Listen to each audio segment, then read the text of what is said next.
میں آپ سے ایک سوال پوچھتی ہوں، ایسا سوال جو شاید آپ نے بچپن سے سنا ہو لیکن کبھی اس کا صحیح جواب نہیں ملا۔ کیا اللہ ترنت ان لوگوں کو عذاب دیتے ہیں جو قرآن کی بے حرمتی کرتے ہیں؟ کیا واقعی کسی لڑکی نے قرآن زمین پر پھینک دیا اور اللہ نے اسے چوہے یا کسی اور مخلوق میں بدل دیا؟ آج آپ کو اس کا سچ ملے گا، قرآن اور سنت سے، بنا ایک لفظ جھوٹ کے۔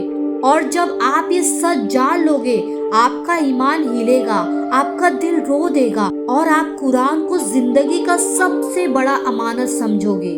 سب سے پہلے سچ سن لو، قرآن اور حدیث میں کہیں بھی یہ ثابت نہیں ہے کہ کوئی انسان قرآن کی توہین کرے اور ترنت کسی جانور میں بدل دیا جائے۔ یہ کہانیاں جو سوشل میڈیا پر چلتی ہے، لڑکی چوہا بن گئی، آدمی جانور بن گیا ہے، یہ افواہ ہے جن کا اسلام میں کوئی اصل ثبوت نہیں ہے۔ لیکن اس کا مطلب یہ نہیں ہے کہ یہ گناہ چھوٹا ہے، نہیں، یہ جرم ہے، یہ اللہ کے عرش کو ہلا دیتا ہے۔ قرآن اللہ کا کلام ہے، وہ کتاب جو رحمت کا سمندر ہے، ہدایت کا راستہ ہے، روشنی کا چراغ ہے۔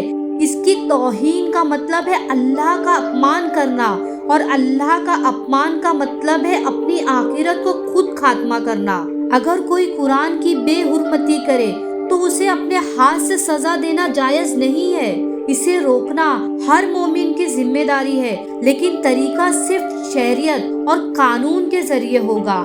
کچھ اسلامک کنٹری میں اگر کوئی توبہ نہ کرے تو اسے سخت سزا ہٹا کے عمر قید دی جا سکتی ہے، اور اگر وہ توبہ کر لے تو اللہ کی رحمت اتنی بڑی ہے، اگر انسان سچے دل سے روئے، گناہ چھوڑ دے اور دوبارہ کبھی اس کی طرف نہ جائے تو اللہ اسے معاف کر دیتے ہیں۔ قرآن کہتا ہے، اور جو لوگ گناہ کرنے کے بعد توبہ کر لیتے ہیں اور اپنی اصلاح کر لیتے ہیں، اللہ ان کی توبہ قبول کر لیتا ہے۔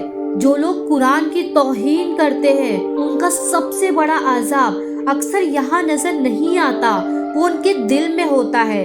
اللہ ان کے دل سے سکون چھین لیتے ہیں، روزی میں برکت چلی جاتی ہے، عزت مٹی میں مل جاتی ہے، اور آخرت میں عذاب ملتا ہے۔ جہاں لوگ پیاس سے ترس رہے ہوں گے، وہ لوگ اللہ کی رحمت سے دور کر دیے جائیں گے۔